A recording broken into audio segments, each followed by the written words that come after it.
Dieu confronte et renverse nos résistances. Voilà le thème que nous aborderons aujourd'hui à l'émission La parole vivante.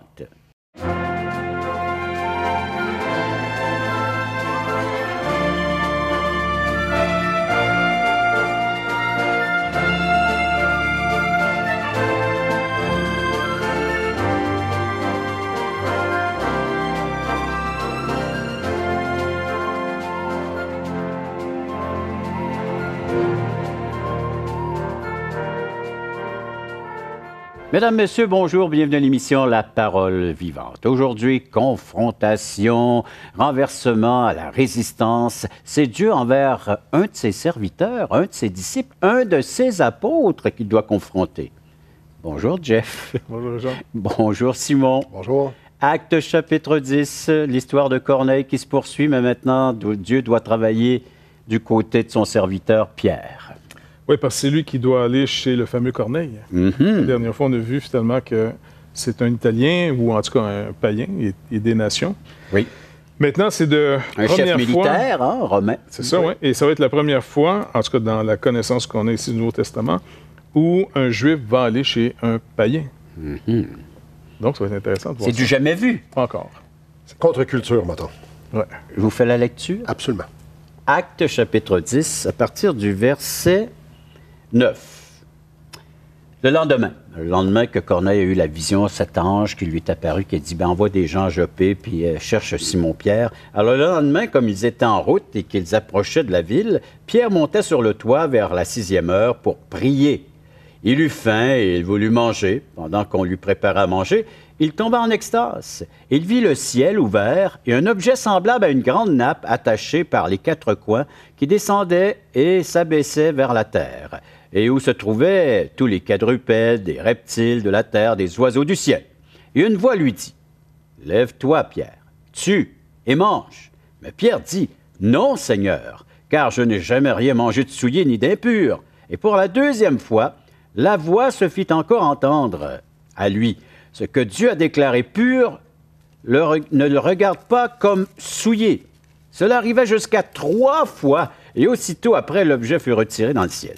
Tandis que Pierre ne savait en lui-même que penser du sens de la vision qu'il avait eue, voici, les hommes envoyés par Corneille, s'étant mis en quête de la maison de Simon, se présentèrent à la porte et demandèrent à haute voix si c'était là que logeait Simon, surnommé Pierre. Et comme Pierre réfléchissait à la vision, l'Esprit lui dit, « Voici 3 hommes te demandent, lève-toi, descends et pars avec eux sans hésiter, car c'est moi qui les ai envoyés. » Intéressant. Donc, si on reprend un petit peu ce que tu nous as lu, il envoie d'abord 3 de ces hommes, ce fameux Corneille. Oui, on voit des messagers. C'est ça. Donc, un soldat qui était pieux. Donc, on voit l'influence peut-être de Corneille, ou en tout cas dans le milieu, il semble y avoir une bonne influence. Donc, un de ces soldats est pieux et 2 étaient attachés à sa personne. Pas nécessairement peut-être dans la même foi, mais j'ai l'impression que quand un homme est touché par Dieu, travaillé par le Seigneur, et que la crainte de Dieu rentre dans nos vies, inévitablement, tu reclasses un petit peu, on pourrait dire, tes relations avec les autres. Les moqueurs, ben, tu tasses un peu, puis... C'est contagieux. C'est contagieux, puis en même temps, ben, tu as des choix à faire. Il y a des gens qui essaient de te ramener des fois dans ton ancienne vie, puis si tu as l'intention de changer, mais on ne peut pas juste enlever quelque chose de nos vies. C'est tout en relation. Et c'est ça qui est difficile des fois, parce que quand on veut abandonner une mauvaise habitude ou quelque chose qui... Faut changer de milieu. Oui. Et ça, c'est pas toujours évident. La Bible nous dit, les mauvaises compagnies peuvent corrompre les bonnes mœurs. Donc, la relation que Dieu va rétablir avec nous, comme on voit qu'il est en train de travailler ici le cœur de cet homme, qui va ouvrir une grande brèche dans le monde des païens, le Seigneur est en train de rétablir tranquillement cet homme à le craindre et à entrer bientôt en relation avec lui par Jésus-Christ. Donc, inévitablement, ça va redéfinir plein de choses. Mais il est déjà travaillé. Donc, alors, Dieu travaille chez Corneille, mais là, il va travailler aussi chez Pierre. Il faut qu'il travaille chez Pierre, parce que Pierre, ben écoute, lui, c'est toujours un Juif... Un Juif pur. Oui, et puis il est toujours, on voit sous les lois cérémonielles. Oui. Donc, il ne mange pas les animaux qui sont déclarés impurs par la loi de Moïse.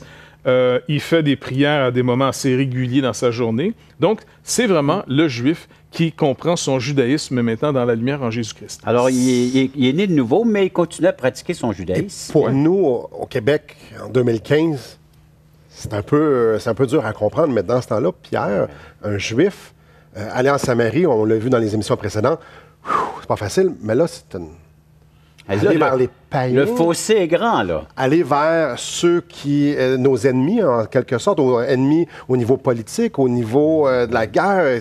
Eux, ils se sont toujours tenus ensemble. Quand Dieu nous a révélé ça. Ils ont une nation qui est privilégiée aux yeux de Dieu et ils le savent. Non seulement ça, ils ont toujours été attaqués au fil du temps. Donc, ils se sont rassemblés, ils ont été unis.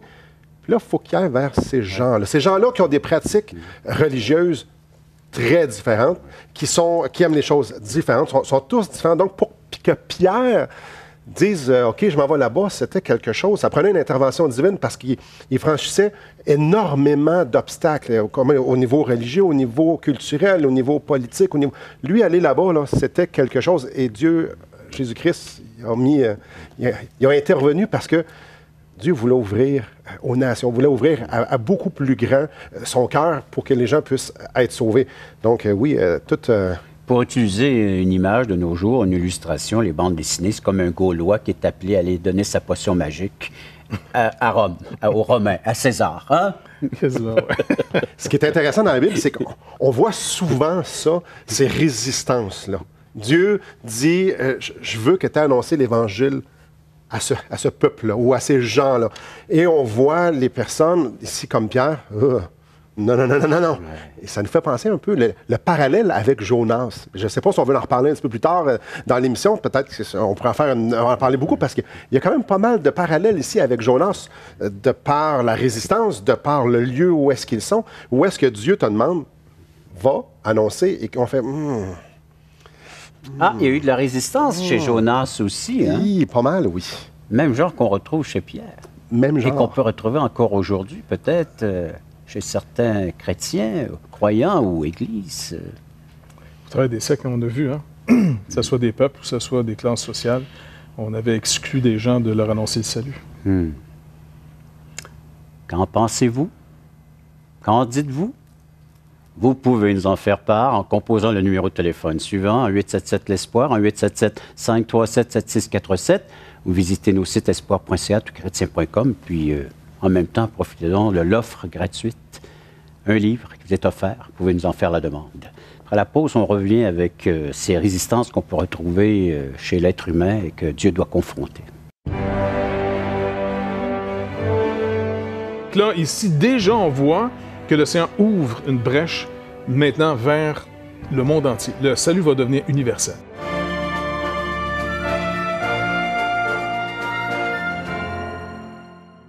Assistez à un merveilleux déjeuner de l'espoir dans votre région. Un invité vous racontera comment Dieu a transformé sa vie et comment son cœur, souffrant, a trouvé une joie indicible en développant une relation personnelle et intime avec Dieu et son Fils Jésus-Christ. Des églises locales organisent de tels déjeuners dans plusieurs régions du Québec. Découvrez où et quand vous pouvez assister à un déjeuner de l'espoir dans votre région en visitant le site espoir.ca et en cliquant sur l'onglet « Déjeuner ».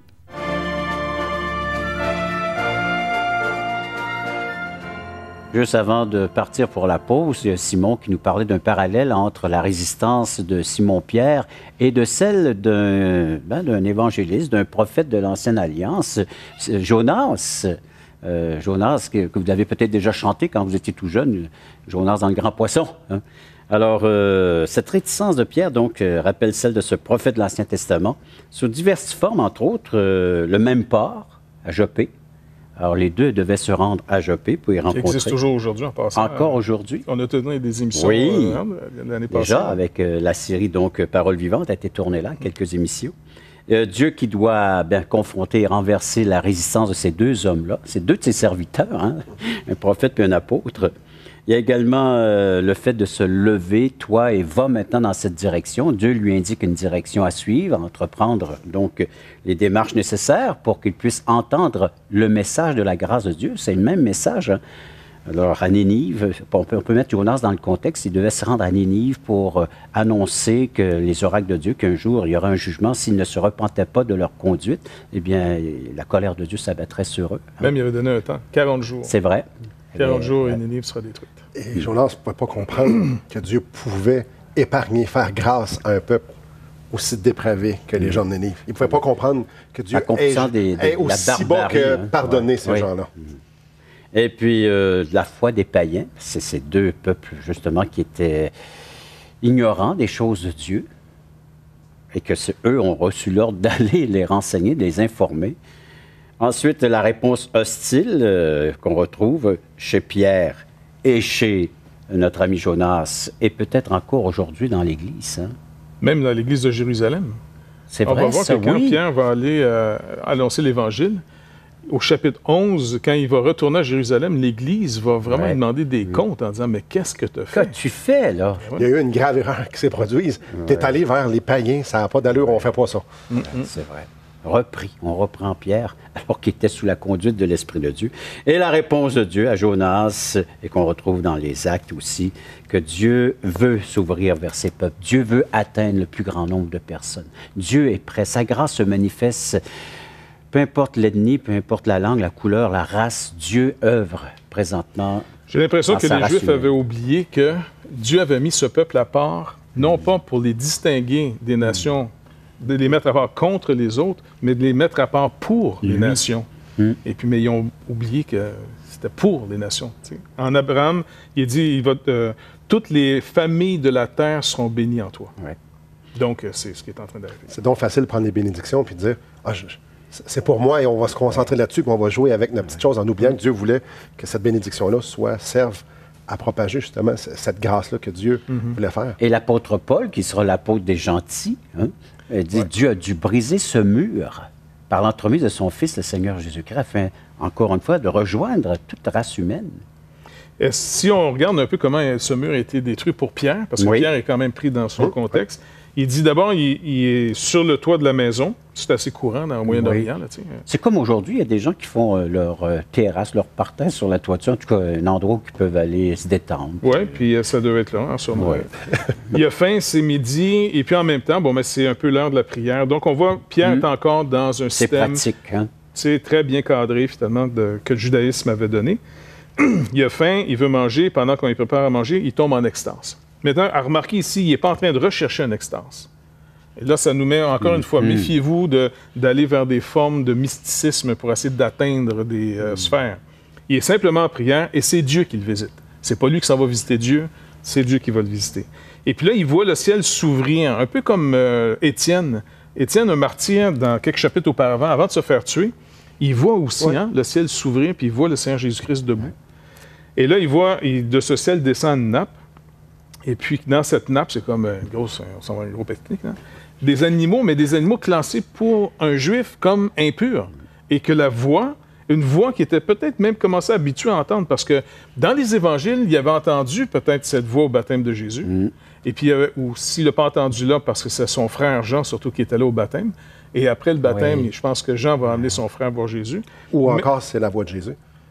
Ou la voix de Jésus, mais je ne suis pas sûr. Sinon, il aurait dit, le Seigneur Jésus, il aurait parlé, je pense. Mais là, c'est une voix. C'est une voix, c'est ça. Et puis, une autre fois, c'est dans Matthieu 17, lorsqu'il est sur le mont de la Transfiguration. Oui. Il y a encore une voix qui parle, on dit, voici mon fils bien-aimé en qui j'ai mis son affection. Écoutez-le. Et donc, Pierre va répondre au Seigneur en disant, quand la voix lui dit, tue et mange, lui, il dit non. Non, Seigneur, car je n'ai jamais rien mangé de... C'est peut-être en train de dire, tu es en train de me passer un petit test. C'est non. Je vais rester pur. C'est ça, exactement. Et à 3 reprises. 3 reprises. Donc, mais à cette voix, lui répond, quand il dit non, la seconde fois, entre autres, ce que Dieu a déclaré pur ne le déclare pas impur. Et il dit non. Une 3e fois sûrement, parce que c'est arrivé jusqu'à 3 fois. Et puis là, la nappe est retirée encore, c'est comme ça, elle disparaît dans la vision du ciel, quelque chose de genre. Et puis, il est arrivé, donc, 3 hommes. Donc, il a fait une connexion, parce qu'il est en train il essaie de réfléchir à ça, en disant, coudonc, c'est quoi cette affaire-là? T'sais? Il essaie de comprendre le sens. 3 hommes arrivent, 3 païens. De Césarée. 3 normalement impurs dans sa culture. Et ils vont demander, finalement, est-ce que c'est ici que demeure le fameux Simon-Pierre? Et lui, il va dire, oui. Et là, il va les faire rentrer chez lui. Déjà un premier pas, c'est une première chose. Oui, ça non plus, c'est pas normal. Ouais. Qu'un juif reçoit un païen. C'est ça. Dans sa maison. Quand même spécial. Fait que là, ici, déjà, on voit que le Seigneur ouvre une brèche maintenant vers le monde entier. Le salut va devenir universel. le salut universel pour atteindre quiconque croit, quiconque veut, désire. On va regarder après la pause jusqu'où cette brèche s'ouvre et jusqu'où cette vision va conduire l'apôtre Pierre. Jusqu'où le Seigneur peut nous faire des demandes, hein? Au-delà de notre culture, au-delà même de ce que nous sommes, parce que Pierre, sa personnalité, au-delà de tout cela.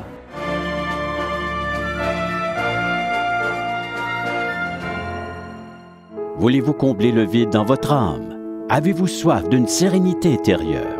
La souffrance de votre cœur vous lasse-t-elle? Appelez dès maintenant pour recevoir gratuitement un évangile de Jean pour connaître l'amour de Dieu, un Nouveau Testament pour trouver des réponses à plusieurs de vos questions, le livre Destination finale pour comprendre la nécessité du salut et finalement la Bible et le salut qui nous explique comment recevoir Jésus. Contactez-nous à espoir.ca ou composez 1-877-l'Espoir.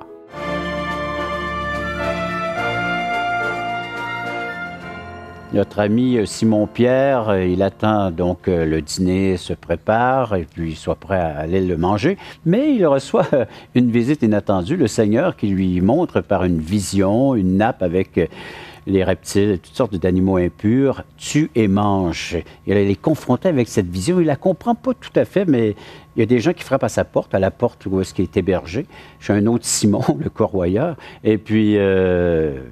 il va partir avec eux, mais sans trop comprendre le pourquoi. C'est quand même intéressant, parce qu'il est apôtre.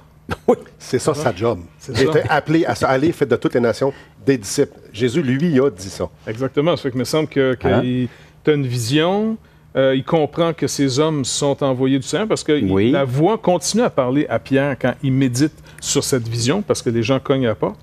Il dit, verset 19, « Et comme Pierre était à réfléchir sur la vision, l'Esprit lui dit, « Voici 3 hommes te demandent. Lève-toi, descends et pars avec eux sans hésiter, car c'est moi qui les ai envoyés. » Donc, le message, pour nous, il est clair, mais Pierre est encore, « OK, je suis prêt à partir avec eux, mais est-ce que je vais...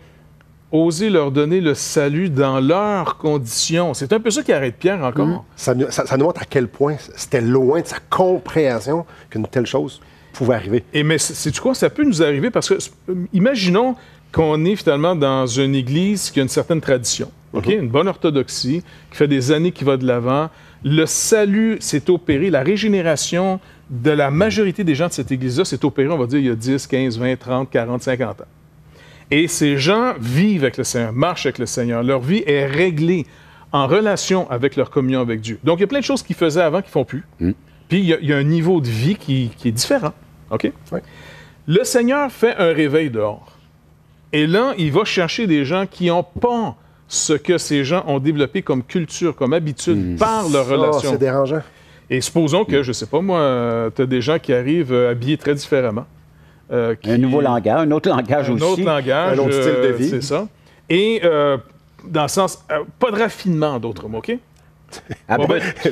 Politiquement correct, c'est un bon mot, ça. C'est correct. Mais honnêtement, ça peut causer des crises. Oui. Moi, j'ai des amis, je n'avais pas de pays, ni où, ni quand, ni comment, pour essayer de dire ça le plus. Mais certaines personnes d'un certain peuple qui se convertissent, quand ils rentrent dans l'église, de mes amis en passant, qui sont... vraiment des gens bien, une orthodoxie solide, c'est des gens qui ont un cœur pour Dieu. Comme Pierre, avec oui, mais quand ils voient ces gens-là d'une certaine communauté venir dans leur église, les grands-mères, souvent, vont prendre leur sacoche et puis ils vont la mettre sur eux, tu comprends? Vraiment, tu sais, puis eux autres, ça les brise parce qu'ils peuvent être là depuis des mois et des années et il y a toujours encore cette crainte. Parce que la communauté représentée qui arrive, par la grâce de Dieu, elle a une mauvaise réputation aux yeux de l'autre. Pas nécessairement dire que c'est réel. J'ai une anecdote aussi spéciale. Il y avait un jeune homme qui faisait son témoignage à notre église. Il parlait comment que le Seigneur Jésus-Christ avait touché son cœur, mais il était coloré pas mal. Il y avait des tatous. Ouais. Et moi, j'étais en arrière de la salle et il y a une madame à côté de moi. Elle dit, le gars, il a des tatous. Puis il a déjà pris de la drogue. Pour elle, elle était offusquée parce que pour elle, les tatous... un chrétien, ça n'a pas de tatou, et un chrétien, ça n'a jamais pris de drogue. Elle, dans sa conception, c'était tellement loin. Ouais. Mais c'est parce que c'est ça. Dans sa communion avec Dieu, elle est préservée de plein de décisions que l'autre, sans communion avec Dieu, vit le train de ce monde, et puis le train de ce monde s'impose dans nos vies, puis on se définit de toutes sortes de manières. Et ça te confronte. Ouais, c'est ça, fait qu'on voit la même chose ici. Exactement.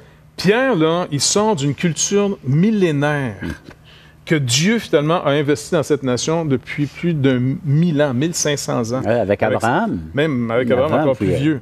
Et puis, ils sont domptés, ils ont été mis en déportation, enlever l'idolâtrie de leur vie, de se soumettre à faire les Shabbats de Dieu à chaque samedi, et ainsi de suite. Et là, ils s'en vont chez des païens, et dans leur conduite, en passant les païens de l'époque, comme les païens d'aujourd'hui, ils n'ont absolument pas les mêmes standards. Leur sexualité, elle est sous un autre standard, complètement différent. C'est un scandale pour les Juifs de voir comment un Romain peut vivre. La foi dans les dieux qui sont complètement des dieux fous, là, eux autres. Leur philosophie, leur moralité, tout comment ils pensent, qu'ils agissent. Alors là, ils s'en vont en disant, bon, ben, je me demande ce que je vais faire là. Il faut que j'aille là, puis je rentre là. Je marche avec eux autres. Fait qu'il est prêt à y aller parce que Dieu dit, vas-y. Et puis, eux vont rassurer Pierre, parce que, bon, ils savent bien que c'est un peu exceptionnel. Ils vont définir leur maître, si on peut dire, ce Corneille, parce qu'ils vont dire à Pierre, il dit, viens, on est envoyé, tu dois venir chez Corneille qui te fait envoyer. Puis ils vont répondre, Corneille, il dit, centenier, homme juste et craignant Dieu. Il essaie de rassurer Pierre ici. Écoute, c'est un gars, tu vois, il est correct. Ami des Juifs. Il a une bonne réputation. Là. Exactement. Et de qui toute la nation des Juifs fera un bon témoignage, a été divinement averti par un saint ange de te faire venir dans sa maison. Donc, Dieu lui a dit, puis eux autres, Corneille, lui aussi, Dieu lui a dit. Ouais. Mettez-vous ensemble. C'est ça. Et le but ici, afin qu'ils entendent tes paroles, Pierre. Fait que là, écoute... Encore plus clair, s'il vous plaît? Ça me semble, c'est assez clair. Fait que là, Pierre va partir. D'abord, il les fait rentrer parce qu'ils ont pris une longue marche. Hein. Donc, un peu d'hospitalité. C'est ça. Oui. Et ils vont juste partir le lendemain matin. Et puis, quand ils vont repartir le lendemain matin avec ces 3 hommes, il y a 6 autres personnes qui sont dans l'entourage de Pierre, des circoncis, on va dire des Juifs chrétiens, des nouveaux, qui vont aller parce que c'est surprenant. C'est comme dire, venez avec moi, les gars. Je ne sais pas trop dans quoi je m'embarque. Je ne sais pas s'ils pensaient que c'était un guet-apens, un piège ou quoi que ce soit. Non, je pense pas. Parce que, regarde, il est rassuré, là, avec Dieu, avec l'Éternel, il est rassuré. Je crois que c'était divinement comme ça. C'était important qu'il y ait des gens avec Pierre pour qu'ils puissent reconnaître lorsqu'il était pour retourner à Jérusalem, que non seulement l'Évangile est rendu à Samarie, mais il est rendu à toutes les nations maintenant. Ça prenait des gens autour. Là. Jusqu'où le Seigneur peut nous faire des demandes, hein? Au-delà de notre culture, au-delà même de ce que nous sommes, parce que Pierre, sa personnalité, au-delà de tout cela, le Dieu de l'impossible, le grand Dieu qui veut s'ouvrir, qui veut s'offrir à quiconque. Après la pause, on va conclure l'émission d'une façon un peu plus personnelle pour chacun d'entre vous qui est à l'écoute. Premièrement, c'est d'être accueilli par Dieu. Et Dieu vous reçoit, Dieu vous accueille tel que vous êtes. Et c'est lui qui va opérer toute la transformation nécessaire par sa nature, par l'être qu'il est.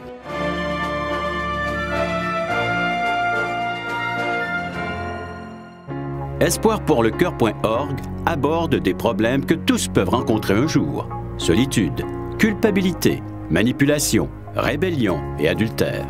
Chaque problème est clairement défini avec ses symptômes et ses caractéristiques. Des pistes de solutions sont données. Le but du site espoirpourlecoeur.org est d'encourager les chrétiens à s'entraider. Pour participer à l'une de nos conférences, consultez notre site espoirpourlecoeur.org.